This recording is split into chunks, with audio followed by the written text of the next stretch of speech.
Hay una diferencia fundamental entre una crisis real y una crisis fabricada. La crisis real emerge de hechos que nadie controló completamente, de eventos que se encadenaron sin que ningún actor los diseñara con ese resultado en mente, de tensiones acumuladas que llegaron a un punto de quiebre, porque la presión real no encontró válvulas de escape a tiempo. La crisis real tiene la característica de sorprender también a quienes la generan, de producir consecuencias que ninguna de las partes anticipó completamente y de crear problemas genuinos que requieren soluciones genuinas. La crisis fabricada tiene una firma diferente. Aparece en el momento políticamente conveniente para quien la lanza. Está construida sobre una acusación que no resiste el escrutinio técnico.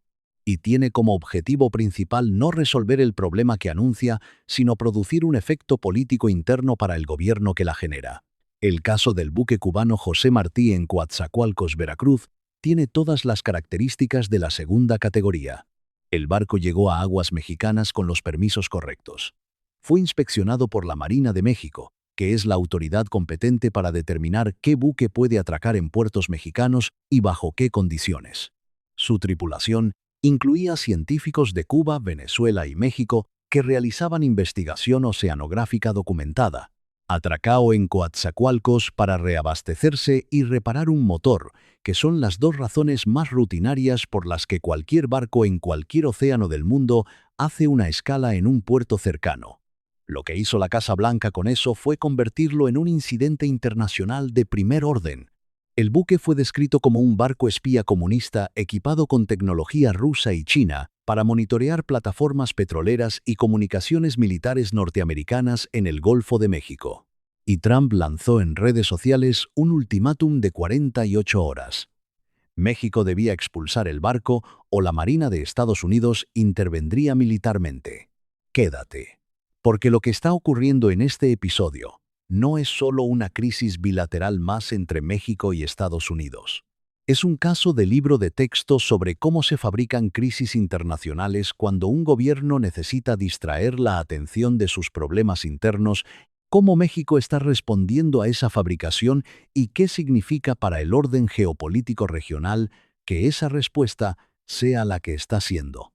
Para entender la fabricación, primero tienes que entender el contexto político interno de Trump en el momento en que lanza el ultimátum. La aprobación de Trump en las encuestas internas de Estados Unidos ha caído por debajo del 35%. En el sistema político norteamericano, ese número tiene consecuencias que van más allá de la popularidad personal. Con esos niveles de aprobación, los legisladores republicanos de distritos electorales competitivos empiezan a calcular el costo de mantener su alineamiento con el presidente versus el costo de tomar distancia. El proceso de impeachment que la Cámara de Representantes tiene en curso agrega presión adicional. Y la agenda económica, marcada por la inflación que los propios aranceles de Trump están generando, no está produciendo los resultados que se prometieron. En ese contexto, una crisis de seguridad nacional, con un enemigo claro y visible, un barco cubano con tecnología rusa y china espiando las plataformas petroleras del Golfo, tiene una utilidad política que cualquier asesor de comunicación de crisis puede calcular en cuestión de minutos. Desplaza la conversación de los problemas domésticos a una amenaza externa, moviliza el sentimiento patriótico que históricamente une a los votantes detrás de su presidente cuando se percibe una amenaza de seguridad, y pone a la oposición en la posición incómoda de tener que cuestionar la respuesta a una amenaza de seguridad sin aparecer como antipatriótica. El problema con esta estrategia es que la amenaza tiene que ser creíble para producir los efectos que se buscan. Y la acusación sobre el José Martí tiene varios problemas de credibilidad técnica y factual que los analistas de seguridad naval, los expertos en inteligencia marítima y los periodistas especializados señalaron con rapidez desde el momento en que se hizo pública la acusación norteamericana. El José Martí es un buque de investigación oceanográfica, con una historia documentada de décadas de actividad científica en el Caribe y el Atlántico.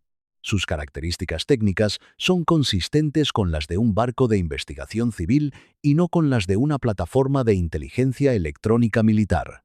Y la descripción de que está equipado con tecnología rusa y china para monitorear comunicaciones norteamericanas choca con el hecho de que cualquier análisis técnico real de las capacidades del barco contradice esa descripción. Pero en el ecosistema de información de las redes sociales, donde Trump lanza sus ultimátums, la veracidad técnica de la acusación importa menos que la imagen que produce. Y la imagen de un barco cubano con tecnología comunista espiando el Golfo de México desde un puerto mexicano es políticamente efectiva independientemente de si es factualmente correcta. México entendió inmediatamente que no estaba respondiendo a una crisis real de seguridad, sino a una crisis fabricada para producir efectos políticos norteamericanos. Y la respuesta que diseñó refleja exactamente esa comprensión. Claudia Sheinbaum rechazó el ultimátum en cadena nacional, no con una nota diplomática, no con un comunicado del canciller. En cadena nacional, frente a la población mexicana completa, declaró que cualquier ataque en aguas soberanas mexicanas sería considerado una agresión directa contra la nación. Declaró una línea roja. Y la Marina mexicana se declaró en alerta máxima, estableciendo un perímetro de seguridad defensivo en Coatzacoalcos que elevaba el costo político y militar de cualquier incursión norteamericana. Esa respuesta tiene una lógica estratégica específica que conviene entender. Al responder en cadena nacional, dirigiéndose directamente a la población mexicana, y no a través de los canales diplomáticos discretos, que permiten que las posturas sean moduladas sin costo político visible, Sheinbaum convirtió el episodio en un asunto de registro público irreversible que Washington no puede ignorar ni reinterpretar después. La cadena nacional cierra la posibilidad de que luego se diga que México cedió discretamente o que encontró una salida negociada que en la práctica aceptara las condiciones del ultimátum. La posición quedó declarada públicamente, lo que hace que cualquier retroceso posterior sea políticamente costoso para el gobierno de Sheinbaum de una manera que un comunicado diplomático no hubiera generado. Al mismo tiempo, la declaración de línea roja con respaldo militar no es una declaración de guerra, es una declaración de disuasión. Eleva el costo de la acción norteamericana de tal manera que los asesores militares y de política exterior de Washington tienen que calcular si ese costo es aceptable, lo que en la práctica produce una presión hacia la desescalada desde el propio sistema de toma de decisiones norteamericano. La estrategia en tres frentes que México desplegó simultáneamente completa el cuadro. En el frente legal y diplomático, México recurrió al Consejo de Seguridad de las Naciones Unidas y al Tratado Interamericano de Asistencia Recíproca para denunciar formalmente la amenaza del uso de la fuerza. El TIAR es un tratado de defensa hemisférica que en principio obliga a sus miembros a responder colectivamente ante una agresión contra cualquiera de ellos. Su invocación por parte de México en este contexto tiene un efecto doble.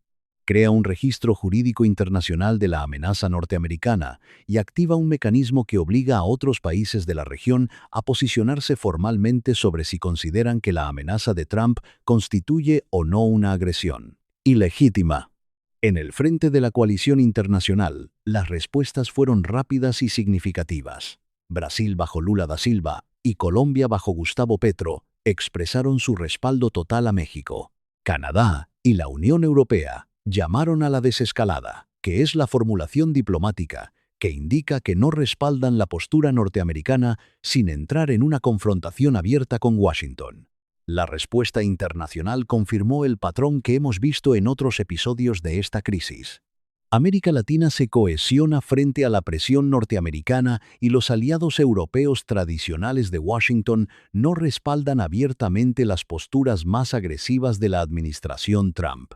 En el frente militar, el perímetro defensivo en Coatzacoalcos no era una amenaza de ataque. Era una demostración de que México estaba dispuesto a defender su soberanía con los medios militares que tiene disponibles, sabiendo que esos medios no son comparables con los de Estados Unidos, pero que su despliegue eleva el costo político de cualquier acción norteamericana, de manera que hace que esa acción sea difícil de justificar ante la opinión pública internacional y ante los propios aliados de Washington. El impacto en los mercados financieros fue inmediato y significativo. Las bolsas de Nueva York, Londres y Tokio registraron caídas que reflejaban la incertidumbre que genera la posibilidad de un conflicto militar en el Golfo de México, que es una de las zonas de mayor tráfico de hidrocarburos del mundo, y donde cualquier interrupción del flujo energético tiene consecuencias inmediatas y globales para los precios de la energía y para los costos de producción de su tráfico. Prácticamente todos los sectores industriales del planeta. Los precios del petróleo subieron. El peso mexicano cayó inicialmente, pero se estabilizó a medida que el mercado procesaba que la respuesta de México no era de pánico, sino de firmeza calculada. Esas fluctuaciones son importantes porque demuestran algo que la administración Trump parece no haber calculado completamente: que las crisis fabricadas para producir efectos políticos internos tienen consecuencias económicas reales que afectan a la economía norteamericana al mismo tiempo que a la mexicana. Cuando los mercados internacionales perciben inestabilidad en el Golfo de México por las acciones del gobierno norteamericano, el costo no lo paga solo México. Lo paga también el consumidor norteamericano que ve subir el precio de la gasolina y los inversores norteamericanos que ven caer sus portafolios. Ese costo es el que los asesores económicos de la Casa Blanca tienen que poner sobre la mesa cuando evalúan si mantener la presión o buscar una salida que permita desescalar sin que Trump aparezca como habiendo cedido ante México.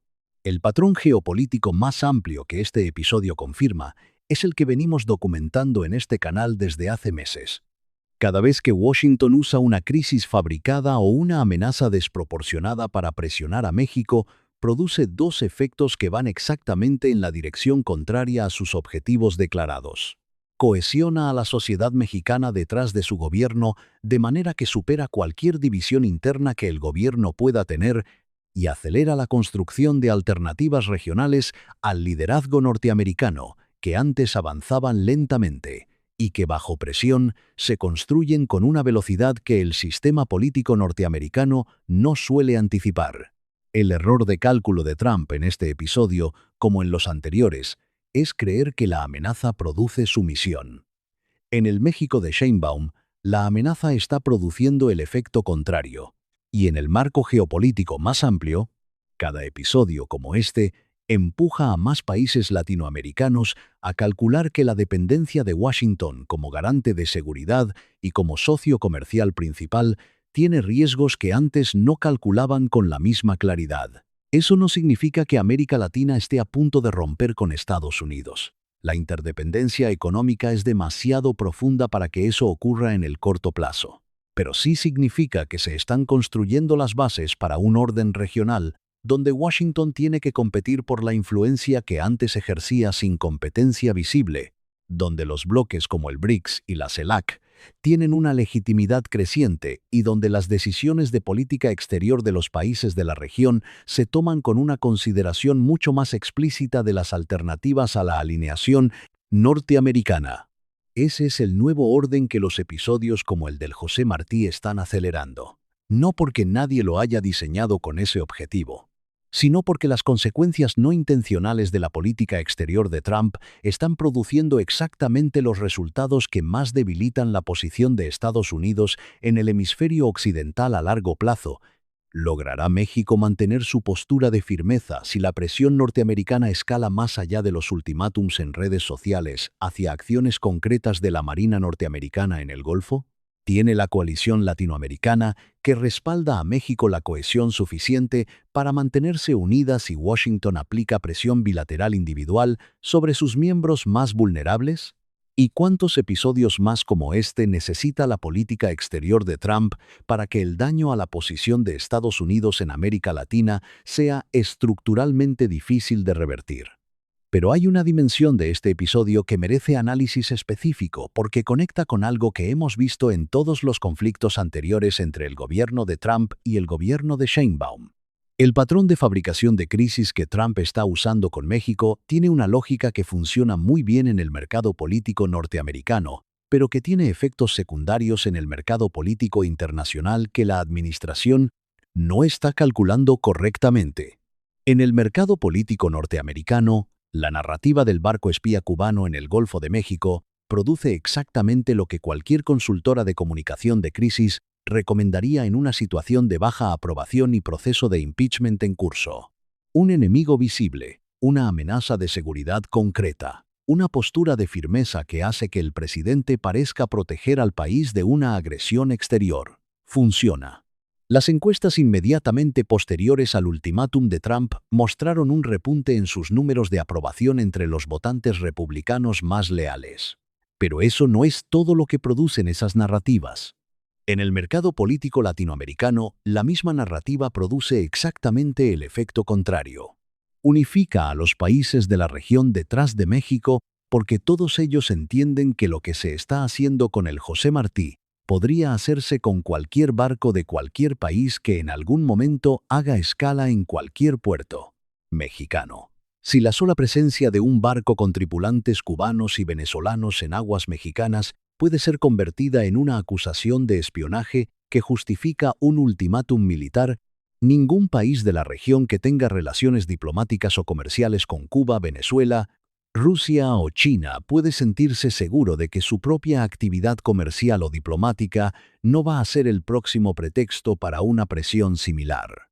Esa percepción de vulnerabilidad colectiva es exactamente lo que convierte los episodios individuales en aceleradores de la construcción de alternativas regionales.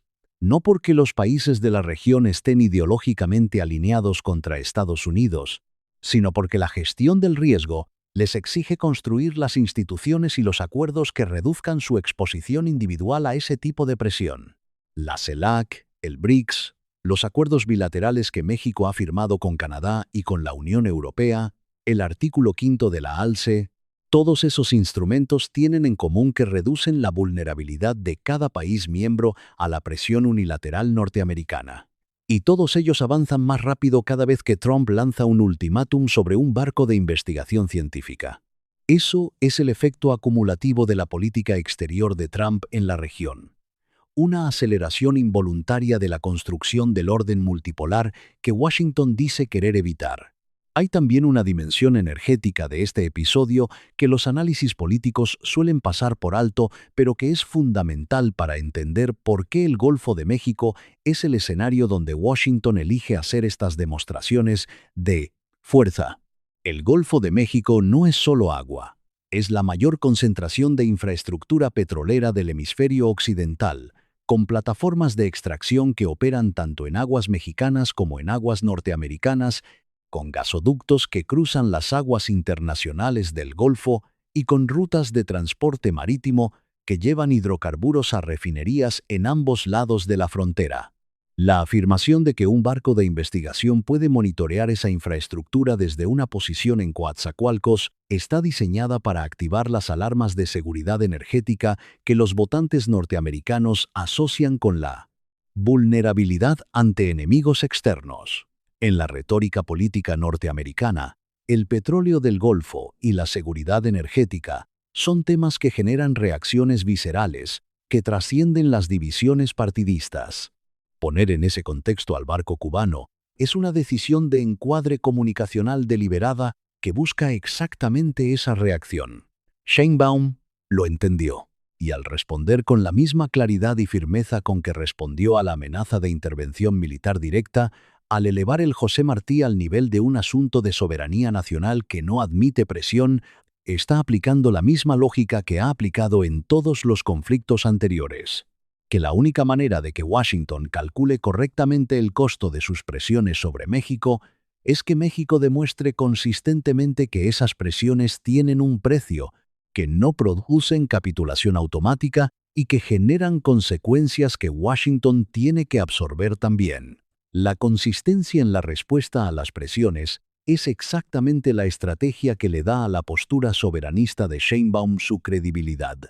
Si México respondiera con firmeza a las amenazas de intervención militar y cediera ante las presiones menores como el ultimátum del barco cubano, la señal que enviaría sería que la firmeza tiene límites y que Washington solo necesita calibrar la presión para encontrar el nivel en que México cede. Al responder con la misma claridad en todos los frentes, independientemente de la escala de la amenaza específica, México establece que no hay nivel de presión al que la capitulación sea la respuesta automática.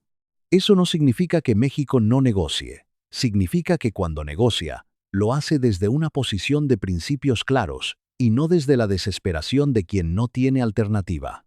Y en ese sentido, el episodio del José Martí, aunque comenzó como una crisis fabricada por Washington para consumo político interno, terminó siendo otra oportunidad para que México demostrara exactamente el tipo de país que está decidido a ser. Uno que conoce sus derechos, que tiene aliados que lo respaldan, que cuenta con la legitimidad democrática para sostener posturas difíciles y que tiene la consistencia institucional para aplicar esa postura en todos los frentes y no solo en los que resultan más convenientes mediáticamente. Y eso, más que cualquier análisis geopolítico abstracto, es lo que define el momento histórico que México está atravesando en este periodo. No es un país que se comporta como potencia porque tenga el poder militar o económico de una potencia. Es un país que actúa como actor soberano porque tiene un gobierno que ha decidido que el primer principio de su política exterior es que los derechos de México no están en negociación, independientemente de quién presione ni de cuánta presión ejerza.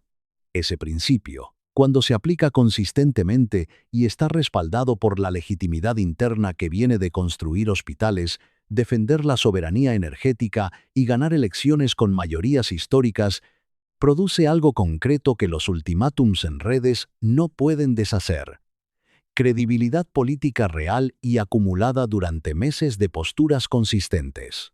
La credibilidad de un gobierno que dice lo que va a hacer y hace lo que dice. Y esa credibilidad, en el mundo de la política exterior, vale más que muchos batallones.